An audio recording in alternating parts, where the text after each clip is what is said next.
మారేడుమిల్లి మండలం బొందులూరు గిరిజన బాలికల ఆశ్రమ పాఠశాలలో విద్యార్థులపై జరిగిన వేధింపులను AP5 న్యూస్లో వచ్చిన కథనానికి అధికారులు స్పందించారు.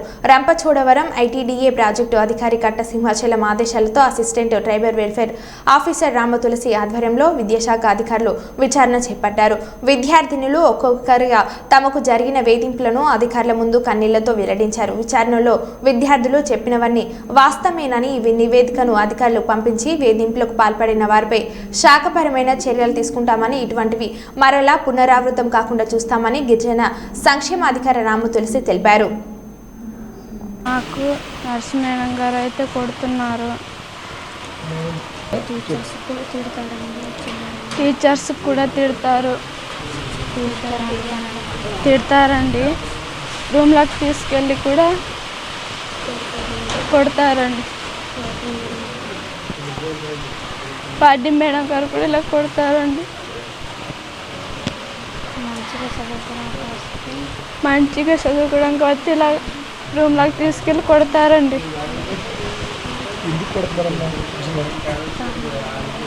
తామర వల్ల అండి.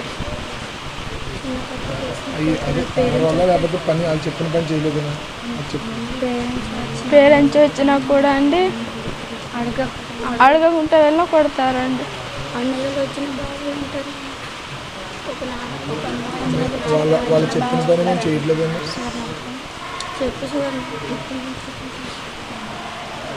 నాన్నలు వచ్చినా నేను 9th క్లాస్ చదువుతున్నానండి. ఈ స్కూల్లో అండి అన్నీ ఇలానే జరుగుతాయండి. మా స్కూల్లో అండి అందరికీ పుష్పవతి అయిన వాళ్ళకే గజ్జలు తామరలు వస్తాయండి. ఎక్స్పైరీ అయిపోయిన పేడ్స్ ఇవ్వడం వల్ల వస్తాయండి. కొంచెం అవసరం అండి నేను స్టోర్ లీడర్గా పనిచేసానండి 8th క్లాస్లో. అప్పుడండి స్టోర్లో ఏం తక్కువైనా వాడిమనంగా తిట్టేవాళ్ళండి. ఆయన కామ్గా ఉండేవాళ్ళు. మీకు ఎక్కడ చెప్పుకుంటారు చెప్పుకోండి దిక్కున్న కాడ అని తిట్టేవాళ్ళండి.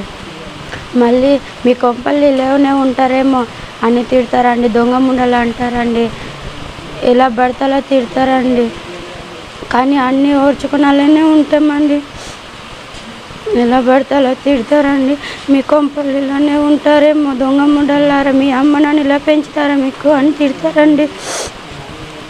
కానీ మేము అన్నీ ఓర్చుకునేలానే ఉంటామండి.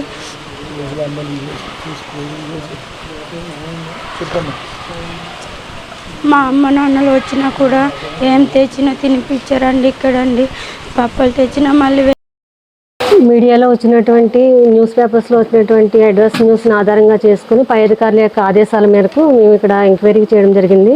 మన MRO గారి సమక్షంలో MEO గారి సమక్షంలో ఎంక్వైరీ చేయడం జరిగింది. ప్రతి ఒక్క పిల్లవాడిని కూడా ఇండివిజువల్గానే ఎంక్వైరీ చేశాం మేము. ఎందుకంటే వాళ్ళు భయపడతారు, పక్క వాళ్ళు ఉంటే మళ్ళీ అబద్ధం చెప్పే ఛాన్స్ ఉందని.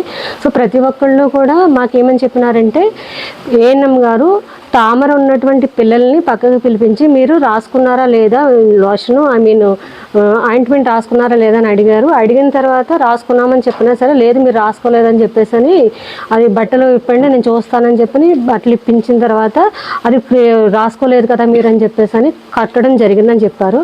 ఇదే విషయాన్ని ANM ఎంక్వైరీ చేసినప్పుడు ఆవిడ కూడా నేను ఇంటెన్షనల్గా వాళ్ళు కట్టలేదు, వాళ్ళు లోషన్ రాసుకోలేని ఉద్దేశంతో కొట్టడం అయితే వాస్తవం అని చెప్పి ఆవిడ ఒప్పుకున్నా. దాన్ని క్రాస్గా మేము క్వశ్చన్ చేసినప్పుడు కూడా ఆవిడ ఒప్పుకోవడం జరిగింది. ముందుగా లేదు నేను కొట్టలేదని అన్నప్పటికీ కూడా క్రాస్గా అడిగినప్పుడు ఆవిడ కొట్టడం వాస్తవం అన్నారు. పిల్లలు కూడా అక్కడ ఎవరైతే తామరతో బాధపడుతున్నారో వాళ్ళని ఓపెన్ చేయించి వాళ్ళని కొట్టడం అన్నది చెప్పారు. వాళ్ళు 8 మంది విద్యార్థులు తామరతో బాధపడుతున్నారండి. అది కూడా మ్యాక్సిమం ఒకే విలేజ్కి సంబంధించిన వాళ్ళు. అందువల్ల మమ్మల్ని ఒకే విలేజ్ సంబంధించిన మీరు ఎలాగే ఉంటారని చెప్పేసి అని కొంచెం మాట్లాడారు, దురుసుగా మాట్లాడడం జరిగిందని చెప్పి ఉన్నారు. దానికి సంబంధించినటువంటి నివేదికను మేము మన MRO గారితో PO గారికి ఇప్పించి సరైనటువంటి చర్యలు తీసుకోవడానికి రిపోర్ట్ సబ్మిట్ చేస్తారండి. PSCకి తీసుకువెళ్ళినప్పుడు తామరకు సంబంధించి వాళ్ళు అక్కడ మెడిసిన్ ఇచ్చారండి. అది వీళ్ళు రాసుకోవట్లేదని ఇంటెన్షన్ తోటి అప్పుడు కొట్టారన్నది పిల్లలు కూడా అదే అన్నారు. ఎవరైతే బాధపడుతున్నారో వాళ్ళని మాత్రమే, అందరినీ కాదు. కొట్టడం అయితే వాస్తవం. అది వాళ్ళ స్టేట్మెంట్లో తెలియదు. నివేదిక ఏదైతే మేము ఎంక్వైరీ చేసామో ఆ నివేదికను మేము పై అధికారులకు తెలియజేస్తాం. ఎవరైతే 13 మంది సిబ్బంది ANM గారిని అలాగే ఎవరైతే మంగయ్యమ్మ గారని చెప్పారో ఆ మంగయ్యమ్మ గారిని కూడా ఎంక్వైరీ చేశాము. HM గారిని కూడా అడగడం జరిగిందండి.